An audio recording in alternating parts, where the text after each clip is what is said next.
Assalamualaikum warahmatullahi wabarakatuh. Halo semuanya, ketemu lagi sama saya Azatun Imah, NIM B91121989.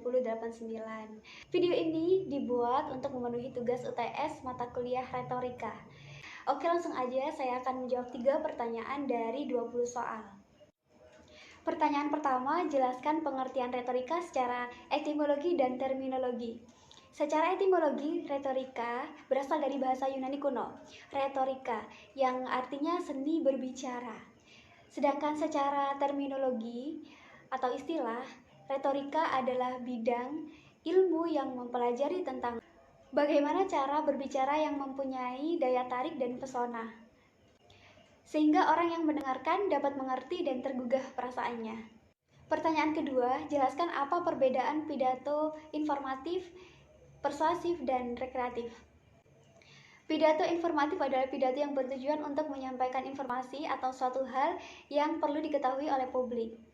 Pidato persuasif adalah pidato yang bertujuan untuk mengajak atau menarik hati orang lain agar mengikuti ajakan kita. Sedangkan pidato rekreatif adalah pidato yang bertujuan untuk menghibur orang lain. Pertanyaan ketiga, jelaskan perbedaan diskusi, debat, dan tanya jawab dalam konteks retorika dialogia. Diskusi berarti memberikan jawaban atas pertanyaan atau pembicaraan serius tentang suatu masalah objektif.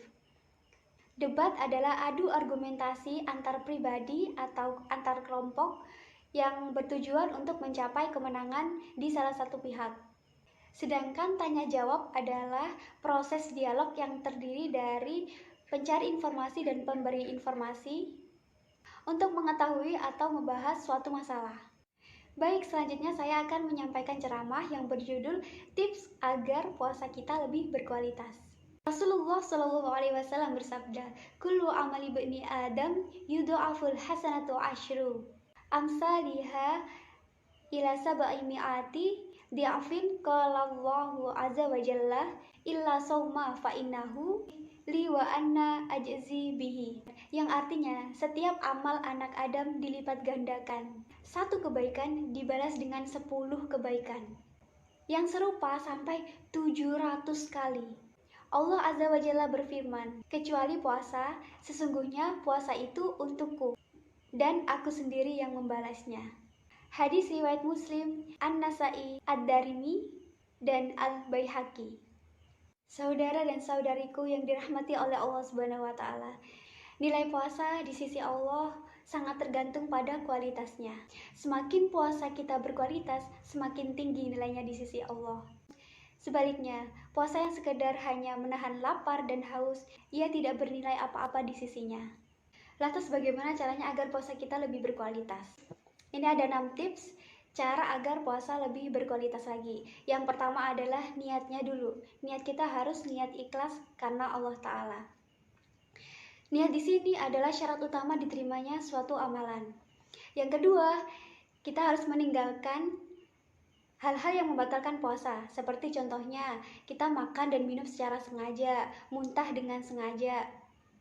Yang ketiga adalah meninggalkan hal-hal yang membuat puasa kita menjadi sia-sia. Maksudnya di sini adalah kita harus menjaga emosi agar tidak cepat marah, dan kita tidak boleh berkata dusta atau bohong, karena hal itu bisa membuat puasa kita menjadi sia-sia. Yang keempat, meninggalkan hal-hal yang tidak bermanfaat.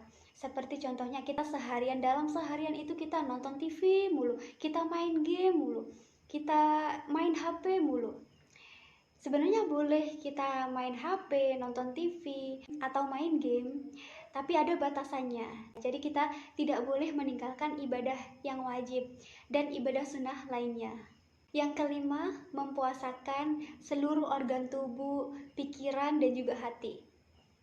Kita harus menjaga pandangan kita dari sesuatu yang haram, yang tercela, yang tidak diperbolehkan oleh Allah.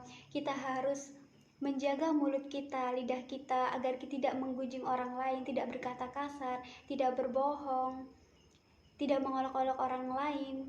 Kita harus menjaga telinga kita agar tidak mendengarkan hal-hal yang diharamkan oleh Allah. Kita harus menjaga tangan kita agar tidak menzalimi orang lain, tidak mengambil hak milik orang lain. Kita harus menjaga kaki kita agar tidak berjalan ke arah yang diharamkan oleh Allah.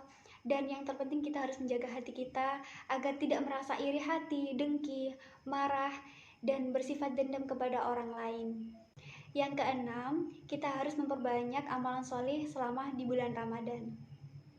Seperti kita harus menambah lagi tilawah Al-Qur'annya, zikir kepada Allahnya, menambah sholat sunnahnya juga, memperbanyak lagi sedekah dan infaknya, kemudian mengkaji ilmu-ilmu agama, dan masih banyak lagi ibadah-ibadah yang lainnya. Demikianlah 6 tips agar puasa kita lebih berkualitas lagi. Semoga kita termasuk orang-orang yang dimudahkan oleh Allah Subhanahu wa taala dalam mengamalkannya, dalam melakukan di kehidupan sehari-hari, dan kelak dimasukkan ke dalam surganya Allah Subhanahu wa taala. Amin amin ya robbal alamin. Cukup sekian dari saya. Mohon maaf apabila ada salah kata di pengucapan. Billahi taufik wal hidayah.